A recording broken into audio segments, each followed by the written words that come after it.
15 मेच्या दिवशी यवतमाळ शहराजवळील चौसाळा जंगलात एका व्यक्तीचा जळालेल्या अवस्थेतील मृतदेह सापडल्यानं परिसरात एकच खळबळ उडाली होती। या गुन्ह्याचा तपास करताना यवतमाळ पोलिसांना अखेर यश मिळालं असून त्यांनी या हत्येचा उलगडा केलाय।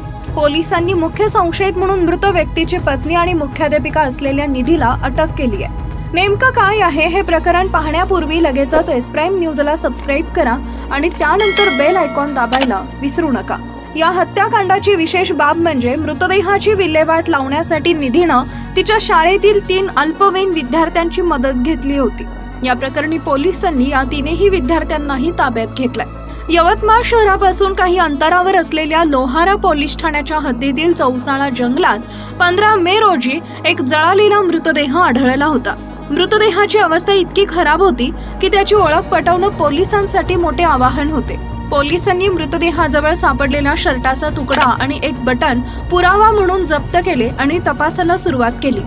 यवतमाळ जिल्ह्यासह वाशिम, वर्धा आणि अमरावती या परिसरातील बेपत्ता व्यक्तींची माहिती गोळा करण्यात आली। तसेच नोंद न झालेल्या बेपत्ता व्यक्तींचा शोध घेण्यासाठी पोलिसांनी प्रयत्न केले।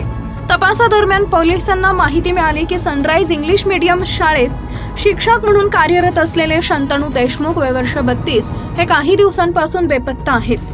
त्यानंतर पोलिसांनी शंतनू यांचे मित्र मनोज झाडे, आनंद क्षीरसागर, राजेश उईके आणि सुजित भांदककर यांच्याकडे चौकशी केली।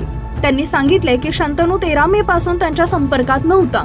याच वेळी एका मित्राच्या मोबाईलमध्ये शंतनूचा 13 मे रोजीचा फोटो आढळला। या फोटोतील शंतनूच्या अंगातील शर्ट आणि मृतदेहाजवळ सापडलेला कापडाचा तुकडा एकसारखा होता। मित्रांनीही हा शर्ट शंतनूचाच असल्याचं पुष्टी केली। यामुळे पोलिसांना तपासाची दिशा मिळाली। पोलिसांनी या पुराव्याच्या आधारे शंतनू देशमुख यांच्या घरी जाऊन त्यांची पत्नी निधी वय वर्ष 23 यांची चौकशी केली। निधीनं सुरुवातीला असंबद्ध उत्तरं देऊन पोलिसांची दिशाभूल करण्याचा प्रयत्न केला। मात्र पोलिसांनी अधिक खोलात तपास केला असता शंतनूच्या घरात सापडलेली अंडरवेअर आणि मृतदेहावरील अंडरवेअर एकाच कंपनीची असल्याचं आढळलं। यामुळे निधीवर पोलिसांचा संशय वाढला। पोलिसांनी तिच्यावर दबाव टाकला असता निधीनं शंतनूची हत्या केल्याची कबुली दिली। तसेच मृतदेहाची विल्हेवाट लावण्यासाठी तिनं शाळेतील 3 अल्पवयीन विद्यार्थ्यांची मदत घेतल्याचंही सांगितलं। यानंतर पोलिसांनी त्या 3ही विद्यार्थ्यांना ताब्यात घेतले। शंतनू देशमुख हे सनराइज इंग्लिश मीडियम शाळेत शिक्षक म्हणून काम करत होते, तर त्यांची पत्नी निधी त्याच शाळेत मुख्याध्यापिका होती। वर्षभरापूर्वी त्यांचा प्रेमविवाह झाला होता।